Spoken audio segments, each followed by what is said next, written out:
Good evening, folks. Welcome back to the round 12. Yeah, Big Footy Tigercast votes for the Player of the Year award. Geez, the season's getting away from us. But the votes are in for this week after our game against the Giants, a very, very narrow loss. But we're still super proud of the effort, and there were some standout performances that I think are going to be reflected in the votes we're about to see shortly, EJ. Quick thoughts on the game against the Giants? Oh, look, shattering to lose it, but, I mean, more positives than negatives. I never thought we'd be that far up, so I could see it happening in the third quarter. I prayed for us to hold on, but, yeah.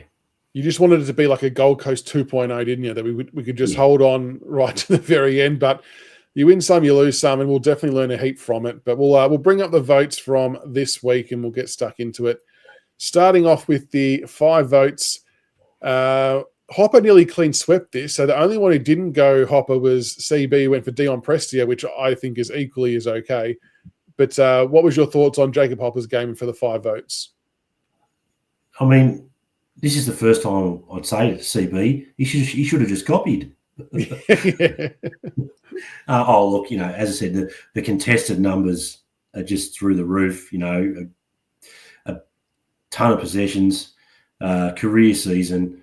I think, I can't remember, but I'm pretty sure that I was very, very close to having Dion as a 5 myself. So, but Hopper, just huge.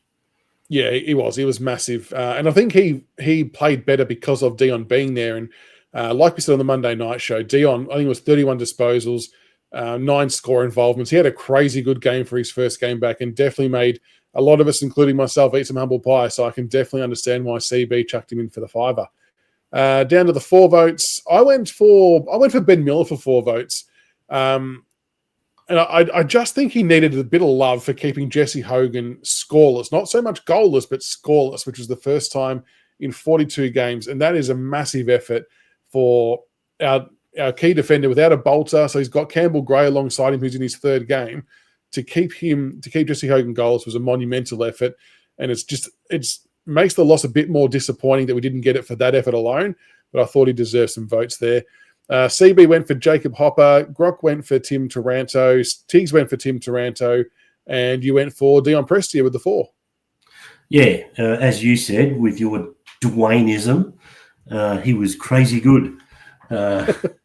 Dwayneism, there we go. You did. You said crazy good. At least you didn't say the other word that I mentioned in last night's show. Yeah, amazing. And you could see positionally he's so smart. There were a number of occasions where the ball had come out of the contest and it was in dispute, and all of a sudden he's in space 20 yards away and we get the ball across to him and he can distribute. He's just a really, really clever footballer, and no offence to some of the players in there at the moment, but we really have missed his footy brain. 100% agree. Couldn't agree more. And it was a fantastic game. 3 votes, I went for Tim Taranto. I don't think we've spoken about him yet, but I thought he had a really, really good game, Taranto. Got a couple of goals. Unfortunately, got tagged out of it a bit in the last quarter. A couple of times I thought he was held quite unfairly at contest, but I thought when the game was hot early, I thought he, Hopper and Prestia were massive for us in the midfield. CB went for Sam Banks. Grock went for Dion Prestia. Tiggs went for Nankervis, who had a good game against Briggs. And you went for Hugo Ralphsmith. Oh, yeah, Hugo, you know, he's in a good little run of form at the moment. He was huge. I've probably got some stats here somewhere. How many disposals did he have? Well, I think it was in the high teens, wasn't it? Yeah, 454 metres gained, 23 disposals, 15 kicks, 3 handballs, 8 contested possessions, 4 ground ball gets. It was a really, really good game from Hugo, and I know that there's been a few calling for him to be replaced. I think our wings, I think you can't have 22 A-graders in your side, 23 A-graders in your side.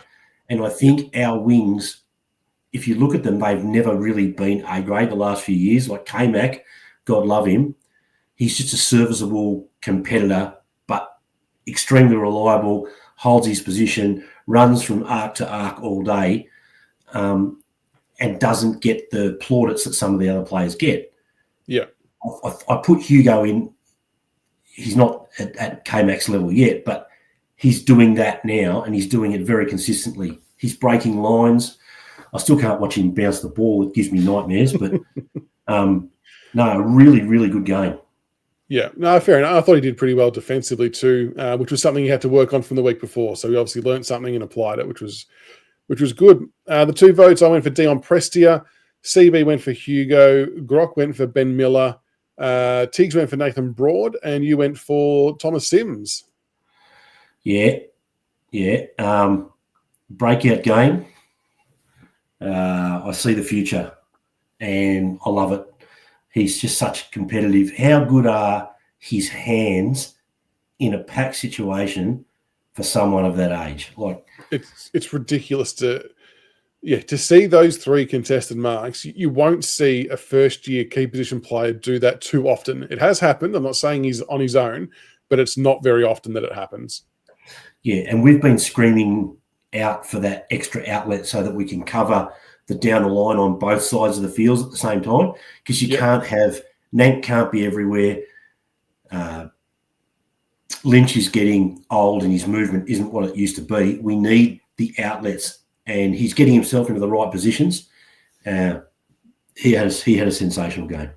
He did. I think I had him in for my 1 vote. Yeah, I had Tom Sims in for the 1 vote for the same reasons you said. It was super impressive for a young kid to do that. The only thing he could have done better was kick the goal, but the marks in isolation, 7 marks and 3 of them being contested was pretty good. CB went for Timmy Taranto. Grock went for Sam Banks. So that's a good vote. I thought Banks had a pretty good game. Tiggs went for Ben Miller, and for your 1 vote, you went for Nick Vlaston. There you go. I thought I put Tim Taranto. So. Yeah, look, Miller, Broad, Vlaston were all sort of in line for the 1 vote. They're all, our defence, considering how immature we are, and how often other teams are getting a look, our defence is holding up really well this year. Yeah, it is. Yeah. It's probably been our most consistent part of the ground for a couple of years now, and it shows, doesn't it? So, lost another very good game. So with that said, we'll bring up the leaderboard for round 12.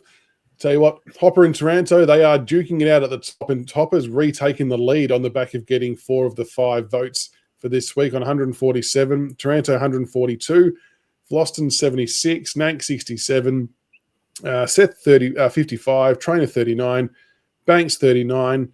Ben Miller jumped up a little bit with 32. Trying to see who else has jumped up a little bit. Yeah, Banks jumped up a bit, didn't he? Banks jumped up. Hugo Rellsmith got a couple of votes and jumped up. Prestia, look at that, 1 game. He's already half up the leaderboard with 14 votes. So if he keeps pumping out 31 disposals, I don't think he's going to get enough to catch the 2 gentlemen at the top, but I think he'll pass a few others along the journey. And Tom Sims good on the board as well. Tom Sims, it is crazy good. There you go, crazy good. But they are the votes for round 12 against the Giants. Let us know in the comments below who are your 5, 4, 3, 2, and 1. And we will reconvene next week to see what the votes like against the Swans. So until next time, go Tigers. Go Tigers.